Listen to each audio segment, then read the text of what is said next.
Anda kembali menyaksikan Kompas Petang. Saudara, pernyataannya viral yang menyebut ijazah Presiden ke-7 Jokowi palsu. Mantan Rektor UGM Sofyan Effendi menarik ucapannya dan meminta maaf. Ditemui di rumahnya di kawasan Depok, Sleman, Sofyan Effendi menarik ucapannya tersebut. Sofyan menjelaskan jika dirinya tidak mengetahui perbincangannya dengan Rismon dan sejumlah alumni UGM disiarkan langsung ke publik. Pasca videonya viral, Sofyan mengaku akan dilaporkan ke Barreskrim Polri oleh Jokowi Lovers. Akan menjaga harkat, karena saya sebenarnya tidak menyangka itu live streaming di YouTube itu disebarkan secara luas. Kalau itu pembicaraan antara sesama ketua UGM sih oke. Merasa terjebak nggak Pak Sofyan? Nggak dijebak, tapi kalau di frame oleh ada di framing omongan saya itu mungkin. Tapi saya nggak sadar kan. Pencinta Jokowi Lovers itu melalui ketuanya menyatakan akan mensuruh saya karena pernyataan di live streaming itu. Sebelumnya dalam video yang disebarkan Rismon Syanipa dan Roy Suryo, Sofyan bercerita bahwa skripsi Jokowi tidak pernah diujikan karena IPK-nya tidak sampai 2,0. Hingga UGM tidak pernah mengeluarkan ijazah Jokowi. Sehingga Jokowi hanya disebut sarjana muda.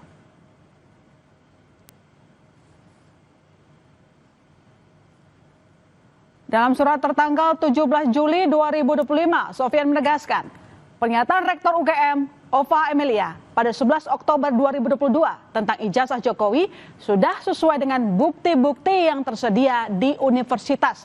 Sehubungan dengan itu, saya menarik semua pernyataan saya di dalam video tersebut dan memohon agar wawancara dalam kanal YouTube tersebut ditarik dari peredaran. Saya mohon maaf setulus-tulusnya kepada semua pihak yang saya sebutkan pada wawancara tersebut.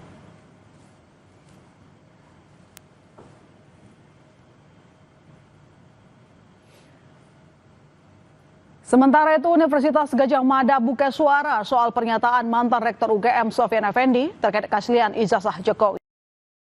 Wakil Rektor UGM Aris Sujito mengatakan, UGM sebagai institusi pendidikan sudah menjelaskan secara proporsional terkait ijazah Jokowi. UGM memastikan Jokowi adalah alumnus Fakultas Kehutanan yang telah melaksanakan seluruh proses studi sejak 1980 hingga lulus tanggal 5 November 1985. Meski menghargai pendapat yang disampaikan mantan rektornya, UGM minta pihaknya tidak diseret ke ranah politik. Saya kira UGM itu sebagai institusi akademik dan dia sudah menjelaskan secara proporsional. Dan apa yang kita lakukan selama ini adalah bagian dari tanggung jawab akademik. Dan itu proporsional. Dan kalaupun tiba-tiba Pak Sofyan buat podcast dan sebagainya dan kemudian minta maaf dan seterusnya, ya itu bagian dari juga tanggung jawab beliau gitu. Karena yang jelas jangan seret juga UGM pada urusan politik, soal blocking politik. Setelah video pernyataan mantan rektor bahwa UGM tak pernah mengeluarkan ijazah untuk Jokowi dicabut, kini upaya pembuktian Rismon CS tentang dugaan ijazah palsu Jokowi dipertanyakan. Akankah ditariknya ucapan Profesor Sofyan Effendi itu akan menyeret Rismon pada dugaan penghasutan dan pencemaran nama baik Jokowi? Kita bahas bersama terlapor kasus dugaan pencemaran nama baik Jokowi Rismon Syanipar dan pelapor Roy Suryo CS dari Pradi Persatu, Ade Darmawan. Selamat petang, Mas Ade. Selamat petang. Selamat petang, Bang Rismon. Selamat petang, Mbak. Oke Bang Rismon, saya punya pertanyaan ke Anda dulu.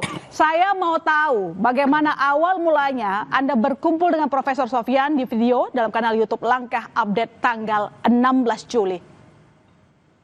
Iya, itu kan pertemuannya tidak didesain sedemikian rupa ya, bahwa saya datang ke Jogja untuk sebenarnya membersamai para alumni Reladama untuk mengantarkan surat kepada Rektor UGM, Profesor Emilia, dan salah satu atau beberapa dari alumni UGM tersebut meminta saya untuk bertemu dengan Profesor Sofyan Effendi. Oke. Dan itu pun sudah saya tunda 2 hari karena kegiatan saya yang lain-lain. Jadi pertemuan tersebut diadakan tanggal 16 Juli 2025 hari Rabu. Oke. Memang tidak ada perencanaan dan di video tersebut juga saya lebih aktif untuk mendengar uraian dari Profesor Sofyan Effendi mengenai sejarah UGM, nilai-nilai dulu di UGM dan lainnya. Begitu, Mbak. Oke, Bang Rismon, pertemuannya tidak direncanakan, tapi pertanyaan saya, Profesor Effendi mengaku tidak tahu menau, direkam dan disebarluaskan oleh Anda. Benar demikian? Oh, tidak begitu, Mbak. Mungkin Profesor Sofyan Effendi kan mengalami tekanan psikologis yang sangat intens akibat dari ancaman pelaporan dari Jokowi. Tekanan dari siapa, Bang Rismon? Siapa yang menekan Profesor Effendi?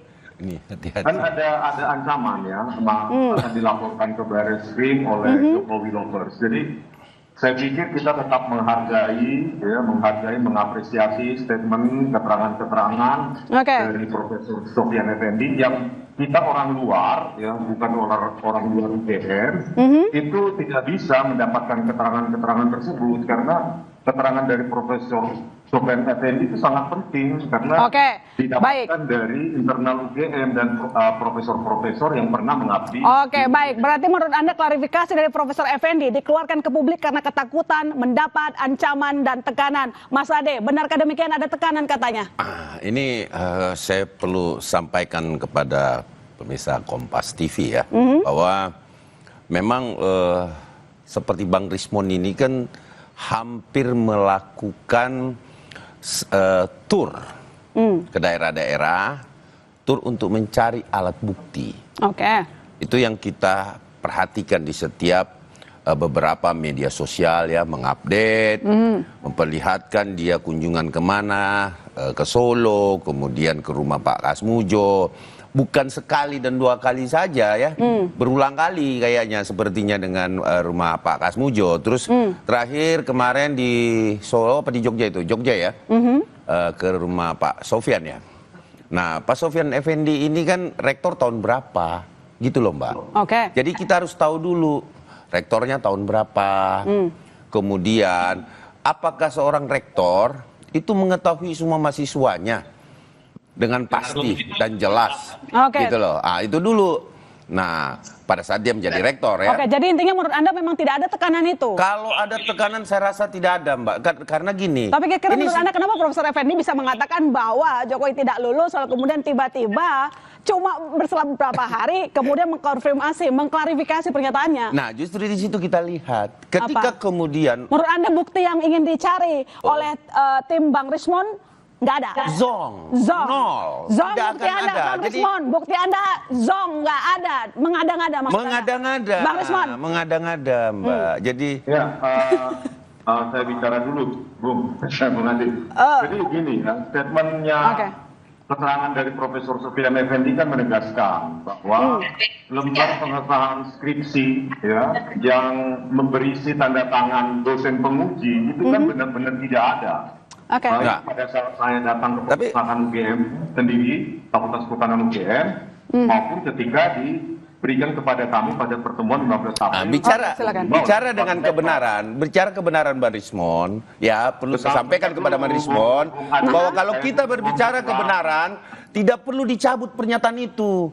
Kalau memang, Prof Sofyan, saya tantangin sekarang, saya challenge sekarang Prof Sofyan, ya. Apakah dia masih berani mempertahankan pernyataan yang duduk bersama dengan saudara Bang Rismon? Kalau memang mari kita lihat, kita uji, kita coba laporkan ke polisi karena itu adalah ujaran kebencian dan penghasutan itu. Itu sudah pasti masuk itu Bang Rismon. Dan gini loh, itu disiarkan tanpa izin. Itu pun Pak Sofyan sebenarnya kalau memang dia mau, dia bisa keberatan loh Bang Rismon. Gitu loh. Nah dia kan nggak tahu tuh disiarkan itu Bang Rismon. Gitu loh. Pak, saya gantian bicara. Silakan.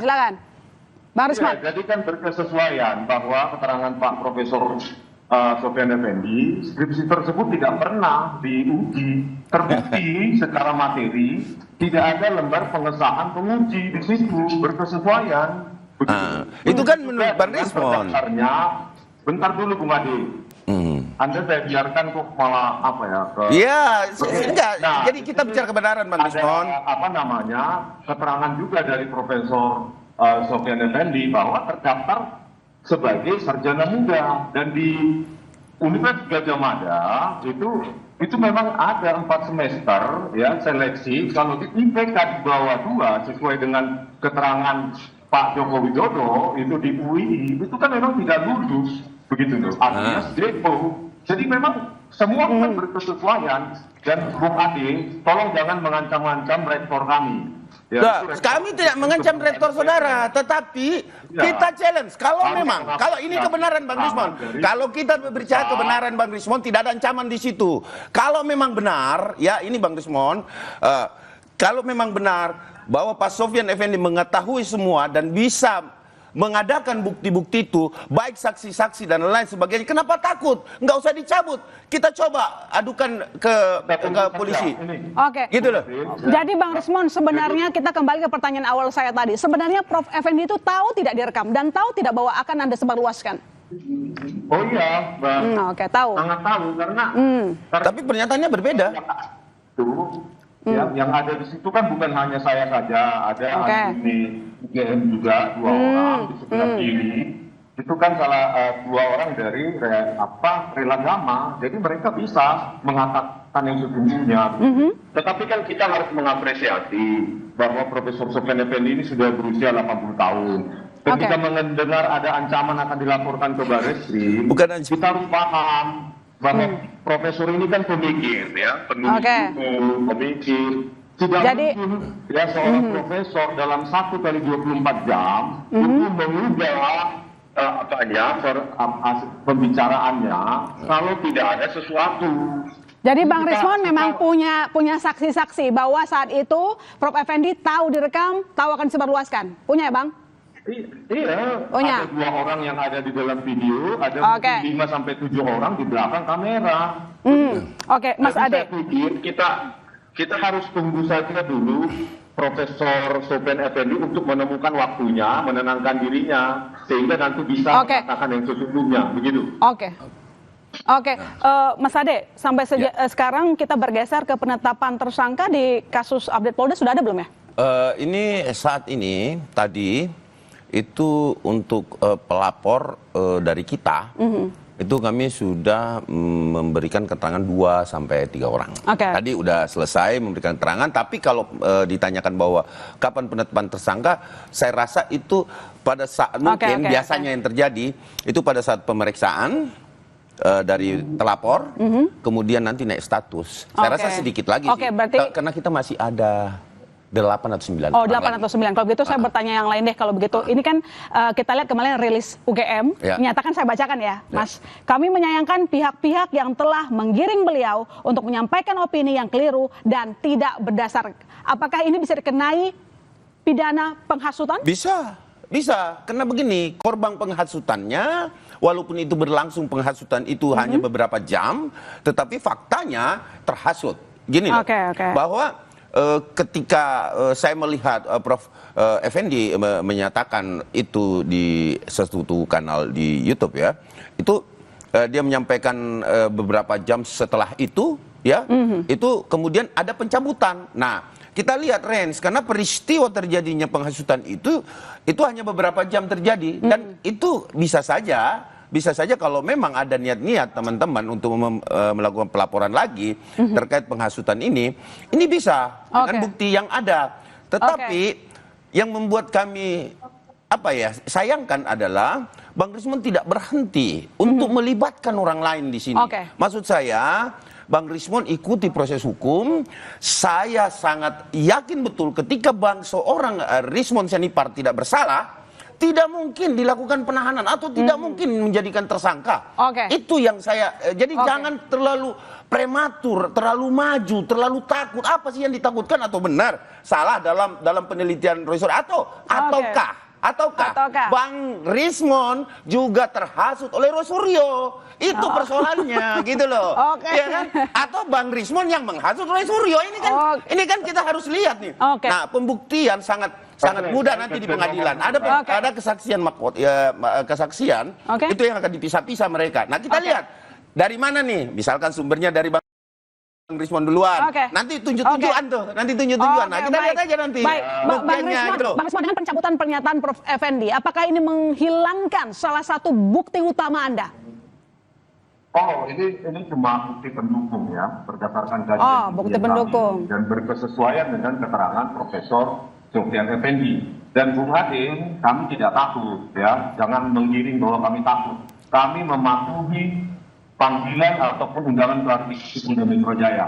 Dan saya telah melaporkan Joko Widodo atas dugaan penyebaran berita bohong terkait keterangan Pak Kasmujo. Jadi Pak Jokowi juga harus tunduk dan patuh pada undang-undang dan peraturan hukum di bawahnya. Dan saya juga berencana akan melaporkan Joko Widodo atas penyebaran berita bohong terkait jurusan teknologi kayu UGM yang tidak pernah ada. Dan saya juga akan melaporkan dugaan instruksi palsu di Polda DIY. Ketiga laporan itu akan saya lakukan. Nah, itu silakan. Itu langkah hukum, Bang. Jokowi harus mengikuti peraturan perundang-undangan yang berlaku. Oh iya, itu pasti. Pasti baik. Bang Rismon. Cuman yang saya sayangkan kepada Bang Rismon ini adalah kenapa sih mencari. Selesaikan dululah perkaranya Bang Rismon yang ada ini. Karena mencari itu tidak mungkin bisa juga dimasukkan sebagai alat bukti di situ. Kecuali Anda menerbitkan laporan baru seperti di Jogja itu. Tapi apapun itu Bang Rismon, kami dan teman-teman relawan dan kami juga mendukung Jokowi, kami hadapin Bang. Apapun itu, karena kami tahu bahwa seorang Bapak Insinyur Joko Widodo dan tidak mungkin mau berani untuk memasukkan ijazahnya pada saat Pilpres, Gubernur dan Wali Kota. Oke, Bang Rismon siap diladeni, Bang. Kita fight, Bang Rismon. Ya, saya kemarin ke KPUD Solo ya bertemu dengan. Nah, itu kan nyari lagi, Bang Rismon kan nyari lagi, Bang. Oke, silakan Bang Rismon. Ini informasi kunci nih. Oke. Dengan Ketua KPUD Solo saat itu Justinus Arya, ya Bapak itu menekankan bahwa di dalam berkas pencalonan wali kota 2005 itu tidak didapati berkas acara pemeriksaan atau berkas acara verifikasi antara UGM dengan KPUD Solo. Jadi tidak ada diverifikasi ijazah fotokopi legalisir yang dipakai oleh saat awal kota. Laporkan KPU dong. Jangan Bapak Jokowi yang Anda laporkan, salah alamat itu. Yang Anda laporkan KPU dong. Kan begitu? Yang tidak memverifikasi.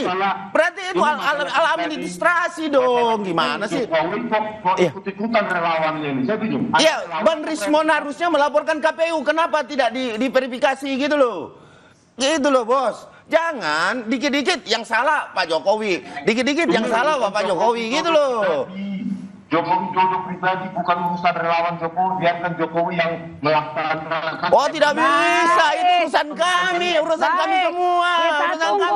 Kita tunggu kelanjutan. Urusan kami Bang. Kita tunggu kelanjutannya di meja hukum. Terima kasih Mas, terima kasih Mas Ade, terima kasih Bang Rismon telah bergabung di Kompas Petang. Selamat petang. Saudara, informasi berikutnya di Kompas Petang. Ketua Umum PSSI Erick Thohir memberi sinyal nama pengganti pemain depan timnas Ole Romane yang mengalami cedera parah dan terancam absen pada pertandingan putaran keempat kualifikasi Piala Dunia zona Asia menghadapi Irak dan Arab Saudi. Bang, aku minta nomor.